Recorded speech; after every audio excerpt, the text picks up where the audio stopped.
ನಮಸ್ತೆ TV 24 news ವಾಹಿನಿಗೆ ಸ್ವಾಗತ.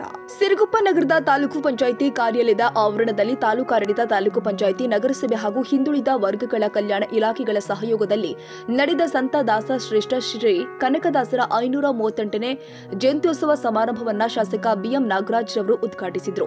ನಂತರ ಮಾತನಾಡಿ, ದಾರ್ಶನಿಕರನ್ನ ಆಯಾ ಕುಲಗಳಿಗೆ ಆಯ್ಕೆ ಮಾಡಿಕೊಂಡಿರುವುದನ್ನು ದುರಾದೃಷ್ಟಕರವೆಂದು ಹೇಳಬಹುದಾಗಿದೆ.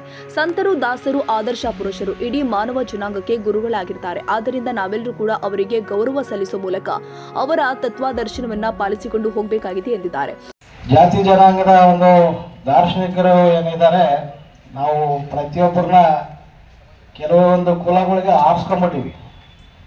ಉದಾಹರಣೆಗೆ ವಾಲ್ಮೀಕಿನ ನಮ್ಮ ನಾಯಕರು, ಈಗ ಕನಕದಾಸನ ನಮ್ಮ ಕುರುಬರು, ಈ ರೀತಿ ದಾರ್ಶನಿಕರನ್ನೆಲ್ಲರನ್ನ ಜಾತಿಗೆ ಮಾತ್ರ ನಾವು ಸೀಮಿತ ಮಾಡಿವಿ. ಅಂಬೇಡ್ಕರ್ ವಿಚಾರವಾದದ್ದಾದ್ರೂ ಕೂಡ ಭಾಳಷ್ಟು ನಾವು ಎಲ್ಲರಿಗೂ ಹೇಳಬೇಕಾಗುತ್ತೆ. ಆದರೂ ಕೂಡ ಅವ್ರನ್ನ ಕೂಡ ನಾವು ಒಂದು ಜಾತಿಗೆ ಸೀಮಿತ ಮಾಡ್ಕೊಂಡಿರೋದು ನಮ್ಮ ದುರದೃಷ್ಟ ಅಂತಂದರೆ ನಾನು ಭಾವಿಸ್ತೀನಿ.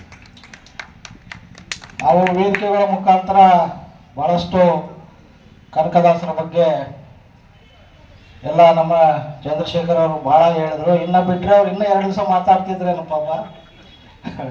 ಕೆಲವೊಂದು ಅವಕಾಶಗಳು ಪ್ರತಿಭಾವಂತರಿಗೆ ಕೊಡಬೇಕು. ಕೆಲವು ವೇದಿಕೆಗಳಿಗೆ ಅವ್ರಿಗೆ ಸೀಮಿತ ಮಾಡಬಾರ್ದು. ಕೆಲವು ಕಡೆಗೆ ಅಲ್ಲಿ ವೇದಿಕೆಗಳಿಗೆ ಕೊಟ್ಟರೆ ಒಳ್ಳೆ ಭಾಷಣಕಾರರಾಗ್ತಾರೆ ಅಂತೇಳಿ ನನ್ನ ಅನಿಸಿಕೆ. ಅದೇ ರೀತಿ ನಮ್ಮ ಧರಪ್ಪರು ಕೂಡ ಭಾಳ ಚೆನ್ನಾಗಿ ಮಾತಾಡ್ತಾರೆ. ನನಗೆ ಅವರಷ್ಟು. ರಾಷ್ಟ್ರೀಯ ಹಬ್ಬಗಳ ಆಚರಣಾ ಸಮಿತಿಯ ಅಧ್ಯಕ್ಷೆ ತಹಸೀಲ್ದಾರ್ ಗೌಸಿಯಾ ಬೇಗಂ ಅವರು ಮಾತನಾಡಿ, ಭಕ್ತಿಗೆ ಹೆಸರಾದ ನಮ್ಮ ಕನಕದಾಸರು ಕತ್ತಿ ಗುರಾಣಿಗಳಿಂದ ನಡೆಯುವ ಯುದ್ಧಗಳನ್ನು ತೊರೆದು ಸಮಾಜದಲ್ಲಿ ಉಂಟಾಗುವ ಅಡೆತಡೆಯನ್ನ ಹೋಗಲಾಡಿಸಲು ಶಕ್ತಿಯ ಮಾರ್ಗ ಅಂತ ತಿಳಿದಿದ್ದ ಅವರು ಎಲ್ಲರಿಗೂ ಭಕ್ತಿಯಿಂದ ದೊರೆಯುವ ಸಮಾನತೆಯ ಹಾದಿಯನ್ನ ಹಿಡಿದರು ಎಂದಿದ್ದಾರೆ. ಭಕ್ತಿಯಿಂದನೇ ನಮ್ಮ ಕನಕದಾಸರವರು ಯುದ್ಧಗಳನ್ನು ತೊರೆದು, ಕತ್ತಿಗಳನ್ನು ತೊರೆದು ಮತ್ತು ದುರಾಣಿಗಳನ್ನು ತೊರೆದು ಭಕ್ತಿ ಕಡೆ ಒಲಿದಾಗ ಅವರಿಗೆ ಗೊತ್ತಾಗಿದ್ದು ಸಮಾನತೆ, ಸಾಮಾಜಿಕ ಅಡುಕುತೊಡಕುಗಳು. ಈ ಒಂದು ಸಾಮಾಜಿಕ ಅಡುಕುತೊಡಕುಗಳನ್ನು ಹೋಗಲಾಡಿಸಲು ಅವರು ಭಕ್ತಿಯ ಮಾರ್ಗವನ್ನು ತಳೆದಿರುತ್ತಾರೆ. ಆ ಮಾರ್ಗದಲ್ಲಿ ಎಷ್ಟು ಸುಖವಿದೆ, ಸಮಾಜ ವರ್ಗದ ಜನರಿಗೆ ಎಷ್ಟು ನಮ್ಮ ದೇಶದಲ್ಲಿ ಕಷ್ಟಗಳನ್ನು ಅನುಭವಿಸ್ತಾ ಇದ್ದರು. ಆ ಕಷ್ಟಗಳನ್ನು ಹೋಗಲಾಡಿಸುವುದರಲ್ಲಿ ತಾವು ತಮ್ಮ ಭಕ್ತಿಯ ಒಂದು ರೂಪದಲ್ಲಿ ಭಕ್ತಿಯನ್ನು ಆಚರಿಸಿ ದೇವರನ್ನು ಒಲಿಸಿಕೊಂಡು, ಯಾಕಂದರೆ ದೇವರು ಕೇವಲ ಬೇಕಾದವರಿಗೆ ಮಾತ್ರ ಸೀಮಿತ ಅಲ್ಲ, ಎಲ್ಲರಿಗೂ ಆಗಿದೆ. ಎಲ್ಲರೂ ಭಕ್ತಿಯಲ್ಲಿ ಸಮಾನರಾಗಿರಬೇಕು, ಸಮಾಜದಲ್ಲಿ ಸಮಾನರಾಗಿರಬೇಕು, ಸಮಾಜದಲ್ಲಿ ಎಲ್ಲರಿಗೂ ಒಂದು ಒಳ್ಳೆಯ ಅವಕಾಶಗಳನ್ನು ಸಿಗಬೇಕಂತ ಹೇಳಿ ಇಲ್ಲಿಯ ನಮ್ಮ ಸಂತರು, ದಾಸರು, ಕವಿಗಳು ಎಲ್ಲರೂ ತೋರಿಸಿಕೊಟ್ಟಿದ್ದಾರೆ. ಡಾಕ್ಟರ್ ಬಿಆರ್ ಅಂಬೇಡ್ಕರ್ ಸರ್ವಧರ್ಮೀಯ ಸಂಘದ ಗೌರವಾಧ್ಯಕ್ಷ ಬಿಎಂ ಸತೀಶ್ ರವರು ಮಾತನಾಡಿ, 15ನೇ ಶತಮಾನದ ದಾಸ ಪರಂಪರೆಯಲ್ಲಿ ಹಲವಾರು ದಾಸ ಪಂಡಿತರಿದ್ದರು. ಜಾತಿ ಪದ್ಧತಿಗಳ ವಿರುದ್ಧ ತಮ್ಮ ದಾಸ ಸಾಹಿತ್ಯದ ಕೀರ್ತನೆಗಳ ಮೂಲಕ ಜಾಗೃತಿ ಮೂಡಿಸಿದ ಶ್ರೀ ಕನಕದಾಸರು ಇಂದಿಗೂ ಜನಮಾನಸದಲ್ಲಿ ಇದ್ದಾರೆ ಎಂದಿದ್ದಾರೆ.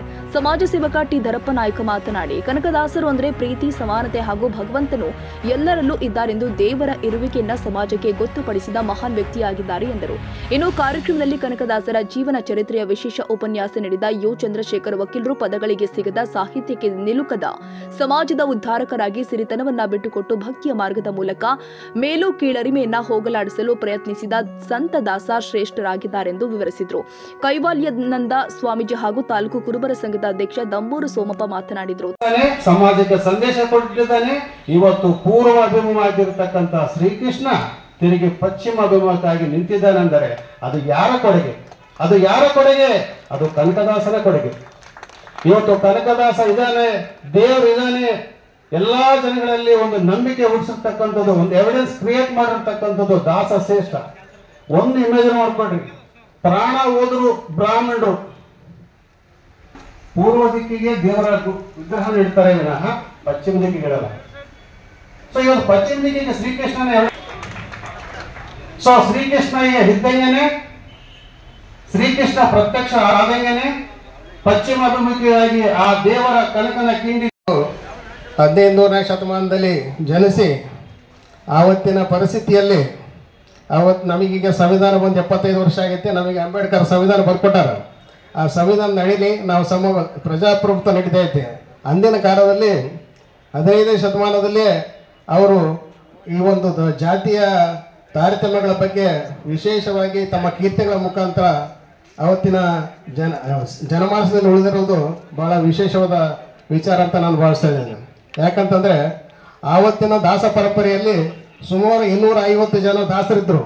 ಅದು ವ್ಯಾಸರಾಯರ ಶಿಷ್ಯತ್ವದಲ್ಲಿ ಅದು ವಿಶೇಷವಾಗಿ ಹಿಂದುಳಿದ ಜನಾಂಗದಿಂದ ಬಂದಂಥ ವ್ಯಕ್ತಿ ಒಬ್ಬರು ಕನಕದಾಸರು ಅಷ್ಟು ಶ್ರೇಷ್ಠರಾಗಿ ದಾಸರಲ್ಲೇ ಶ್ರೇಷ್ಠರಾಗಿ ಹೆಸರು ಪಡೆದಕ್ಕಂಥ ವಿಚಾರ ನಮ್ಮ ನಿಮ್ಮೆಲ್ಲರಿಗೆ ಬಹಳ ಸಂತೋಷದ ವಿಷಯ ಅಂತ ಭಾವಿಸ್ಬೇಕಾಗ್ತದೆ ಇವತ್ತು. ಅದಕ್ಕಾಗಿಯೇ ನಾನು ರಿಕವರ್ ಆಗಿ ಮೊದಲನೇ ವೇದಿಕೆ ನಾನು ಹಂಚ್ಕೊಳ್ತಾ ಇರೋದು. ಭಗವಂತ ಇವತ್ತಿನ ದಿನ ಕನಕದಾಸ ಅಂದ್ರೇ ಪ್ರೀತಿ, ಕನಕದಾಸ ಅಂದ್ರೇ ಸಮಾನತೆ. ಆ ದಿನಗಳಲ್ಲಿ ಇವತ್ತು ನಾನು ನಮ್ಮ ಹುಡುಗರಿಗೆ ಹೇಳ್ತಾ ಇದ್ದೆ, ಯಾವುದೇ ಒಬ್ಬ ಲೆಜೆಂಡ್ ಅಥವಾ ಒಬ್ಬ ತತ್ವಜ್ಞಾನಿನ ಅಥವಾ ಒಬ್ಬ ಇತಿಹಾಸಕಾರರನ್ನ ನಾವು ಒಬ್ಬೊಬ್ಬರು ಒಂದೊಂದು ನಾವು ಓದಿದಾಗ ಒಬ್ಬೊಬ್ಬ ವ್ಯಕ್ತಿಗೆ ಅವರವ್ರ ದೃಷ್ಟಿಕೋನಲ್ಲಿ ಅವ್ರು ಅರ್ಥ ಆಗ್ತಾರೆ. ಹೀಗೆ ಇವತ್ತಿನ ದಿನ ಕನಕದಾಸರು ಖಡ್ಗವನ್ನ ಹಿಡಿದು ಸಾಮ್ರಾಜ್ಯವನ್ನು ಆಳ್ಬೇಕಾದ ಕನಕದಾಸರಿಗೆ ಪರಮಾತ್ಮನ ಒಂದು ವಿಧಿನೇ ಬೇರೆ ಇತ್ತು, ಅವರಿಗೆ ತಂಬೂರಿ ಕೈಯ ಕೊಟ್ಟ. ಹೀಗೆ ಕನಕದಾಸ ಅಂದ್ರೆ ಇವತ್ತಿನ ದಿನ ಅವತ್ತು ನಮ್ಮ ಸನಾತನ ಧರ್ಮದಲ್ಲಿ, ನಮ್ಮ ಹಿಂದೂ ಧರ್ಮದಲ್ಲಿ ಹರಿಭಕ್ತರಿಗೆ ಮತ್ತೆ ಹರಭಕ್ತರಿಗೆ, ಶಿವನ್ ಭಕ್ತರಿಗೆ ಮತ್ತು ಕೃಷ್ಣ ಭಕ್ತರಿಗೆ ಫೈಟ್. ಇವತ್ತಿನ ದಿನ ನಮ್ಮ ಕನಕದಾಸರ ಒಂದು ಅಂಕಿತ ನಾಮ ಅವರ ಕೀರ್ತನೆಗಳಲ್ಲಿ ಏನಪ್ಪಾ ಅಂದ್ರೆ ಆದಿಕೇಶವ ಅಂತ. ಇವತ್ತು ಕೇಶವ ಅಂದ್ರೆ ಕೃಷ್ಣ, ಆದಿ ಅಂದ್ರೆ ನಿಮ್ಗೆಲ್ಲ ಗೊತ್ತಿದೆ, ಆದಿದೇವ ಅಂದ್ರೆ ಶಿವ. ಅವತ್ತಿನ ದಿನ ಯಾರು ಜಗಳ ಮಾಡ್ಕೊಬಾರ್ದಂತ ಅವತ್ತಿನ ದಿನನೇ ಸಮಾನತೆ ಬಗ್ಗೆ ಹೇಳಿದ್ರು.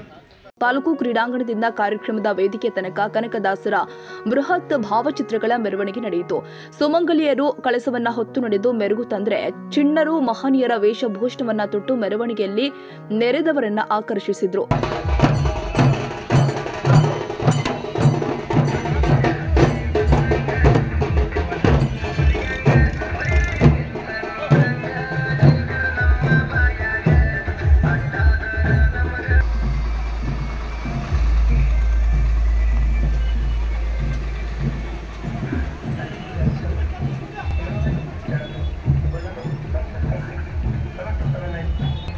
ಇದೇ ವೇಳೆ ತಾಲೂಕು ಹಿಂದುಳಿದ ವರ್ಗಗಳ ಕಲ್ಯಾಣಾಧಿಕಾರಿ ಕೆ ಮಲ್ಲಿಕಾರ್ಜುನ, ನಗರಸಭೆ ಸದಸ್ಯ ಎಚ್ ಗಣೇಶ, ತಾಲೂಕು ಕುರುಬರ ಸಂಘದ ಕಾರ್ಯದರ್ಶಿ ಎನ್ ಕರಿವಸಪ್ಪ ಸೇರಿ ಸರ್ವಧರ್ಮೀಯ ಪದಾಧಿಕಾರಿಗಳು ಉಪಸ್ಥಿತರಿದ್ದರು. Honnurappa Siruguppa, TV 24 news.